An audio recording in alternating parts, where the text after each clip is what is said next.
Senior నాయకులు లక్ష్మీనారాయణ గారు, good evening sir. Good evening sir.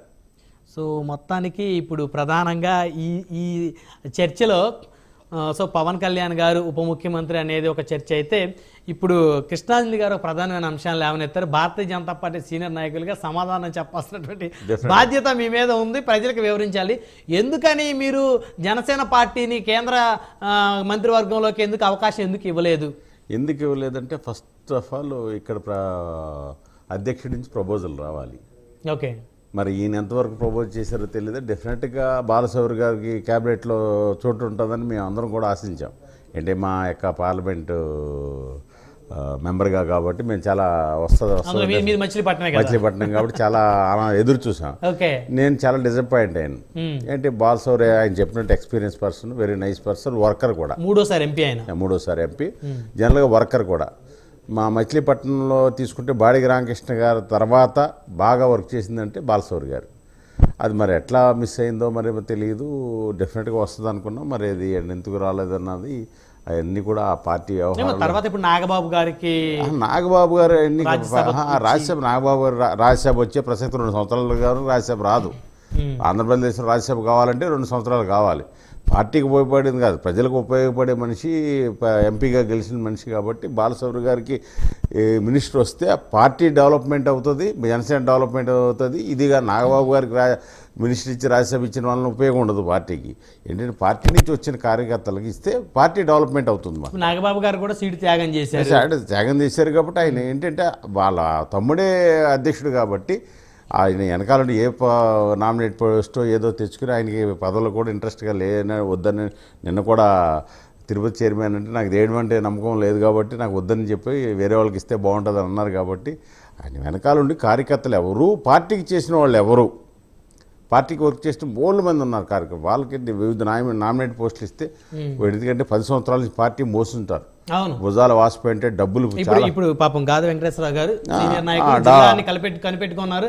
వారి ఖచ్చితంగా ప్రాధాన్యత. అంటే ఇప్పుడు వారు మనతోటి బహిరంగంగా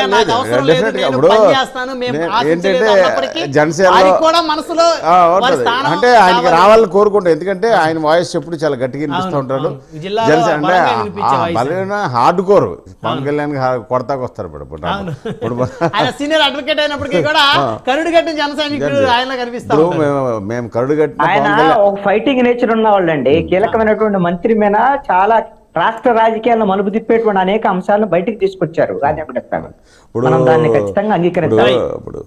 నేను కూడా మన పవన్ కళ్యాణ్ అవ్వని చెప్పాలి, తక్కువ సీట్లు తీసుకున్నాడు, మాకు కోపం వచ్చింది, నేను గట్టిగా మాట్లాడాను. కరెక్ట్ కాదు, 40 సీట్లను తీసుకుంటే చాలా గౌరవంగా ఉంటుందని. ఈ రోజుని కూటమి గెలిచిందంటే power point only Pawan Kalyan.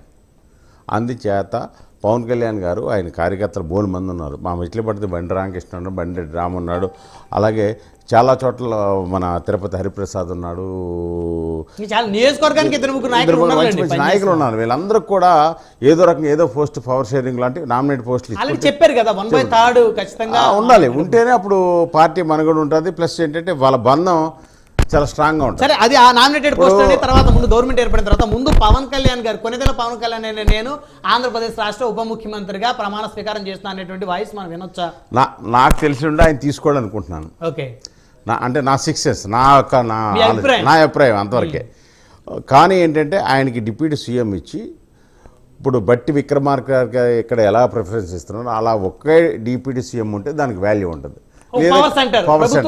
Power centre లేకపోతే గుంపులో గోవిందం కింద ఉంటుంది. అప్పుడు కృష్ణాంజలి గారు ఏమంటున్నారు, గత ప్రభుత్వం ఏదైతే విధానాలు అనుసరించిందో ఒక సాంప్రదాయాన్ని 4-5 మళ్ళీ అదే సాంప్రదాయాన్ని అది చేయాలని లేదు.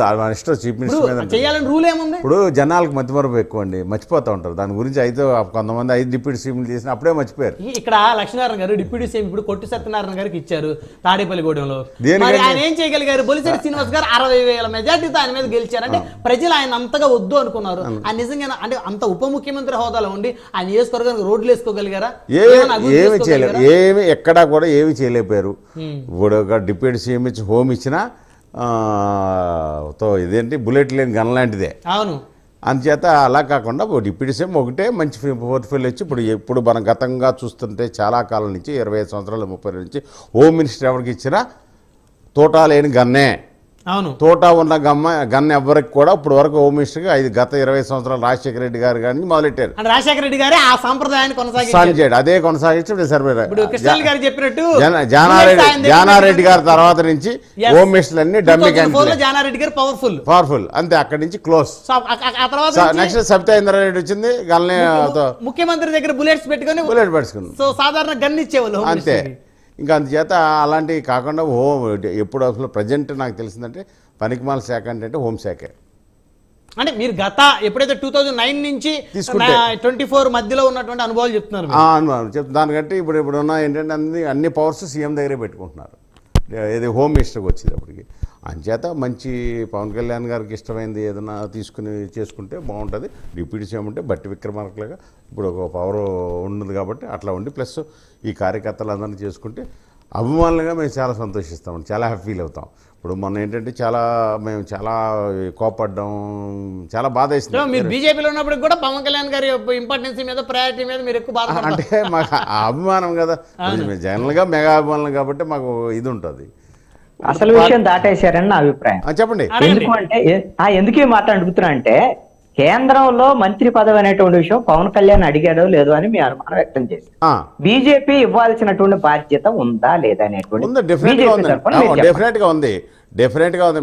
నేను చెప్తున్నా బాలశౌరి గారికి వస్తుందని ఎదురు చూసిన మొట్టమొదటి వాడిని నేను.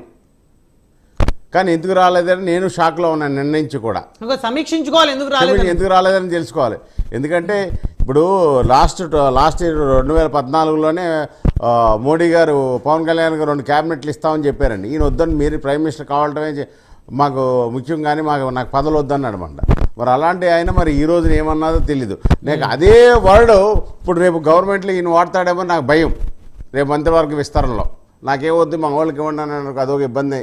అంటే మా వాళ్ళకి జనసేన వాళ్ళకి ఇవ్వండి నాకు వద్దన్నాడు అనుకోండి, ఈయనకి అనుభవం రాదు. ఇప్పుడు ఎప్పుడైతే ఈయన ఒక మినిస్టర్ తీసుకున్నాడో వర్క్ చేయడంలో పరిపాలన అనుభవం వస్తుంది. నెక్స్ట్ ఏంటంటే అనుభవం అంటే ఆయన ఎప్పుడప్పుడు అనుభవం ఉన్నక్కల, కానీ ప్రజల్లోకి వెళ్ళటానికి దగ్గర అవటానికి ఇంకా తెలుసుకోవటానికి. లక్ష్మీనారాయణ గారు అనుభవం అంటే 1983లో ఎన్టీ రామారావు గారికి ఏ అనుభవం ఉన్నాయి ముఖ్యమంత్రి అంటే ప్రజలు కోరుకునేది ఏంటంటే కిరణ్ కుమార్ రెడ్డి గారికి ఏ అనుభవం ఉంది అసలు మినిస్టరే కాకుండా చీఫ్ మినిస్టర్ కాంగ్రెస్ లో అయినా అతి తక్కువ. అంటే ఇక్కడ ఏంటంటే ఇప్పుడు అందరూ కూడా ఏంటంటే పవన్ కళ్యాణ్ అన్నవాడు పవర్ పాయింట్ లో చూడాలని కోరికతో 100%. ఎందుకంటే ఆ క్రేజీ ప్రజాదరణ ఉన్న వాడిని ఆ కుర్చీలో కూర్చుంటే ఎలా ఉంటాడు అన్నదే కోసం ప్రతి ఒక్కడి సినిమాలో ఎలా చూస్తున్నారు అలా చూసుకుంటున్నారు అన్నమాట. అది మా కోరిక అందరు కూడా ప్రతి ఒక్కరు ఎప్పుడు కుర్చీలో కూర్చుంటాడు అనేది. ఎప్పుడైతే లేదని డిసప్పాయింట్ అవుతారని నా ఇది మాట. డెఫినెట్గా ఆయన తీసుకోవాలి, మంచి పోస్ట్ తీసుకుని కూర్చుంటే తిరుగుతూ ఉంటే అంటే ఆయనకు బ్యాలెన్స్ చేసుకోవాల్సిన పరిస్థితి ఉంది. పక్కన సినిమాలు చేసుకోవాలి, కొన్ని కమిట్ అయినాయి. ఇప్పుడు ఈ కమిట్ అయినవి పూర్తి చేయడానికి 2 సంవత్సరాలు పట్టవచ్చు. ఈలోగా ఫినిష్ చేసుకుని తర్వాత పూర్తిగా రాజకీయాల మీద కాన్సన్ట్రేషన్ చేయవలసిన బాధ్యత ఉంటుంది అన్నమాట. అంచేత ఈ రకంగా వెళ్తేనే డెఫినెట్గా. అలాగే రేపు మా కేంద్రంలో మళ్ళీ నెక్స్ట్ నాకు తెలిసింది 1 సంవత్సరం వరకు మన కేంద్రం ఎక్స్పెన్షన్ ఉండదు. అంటే ఇక జనసేన నుంచి మినిస్టర్లు సెంట్రల్ ఎక్స్పెక్ట్ చేయలేము ఇంకా. ఎందుకంటే ఆల్రెడీ 72 మందితో టోటల్గా 81 మందే తీసుకోవాలి. 72 మంది తీసేసుకున్నారు కాబట్టి ఇంకా నాకు తెలిసింది. కానీ ఏంటంటే ఖాళీ ఉన్నాయి. నాకు తెలిసిందంటే బాలశౌరి గారికి కూడా వెరీ గుడ్ రిలేషన్ ఉంది ఎవరికి, బీజేపీ పెద్దలతోటి.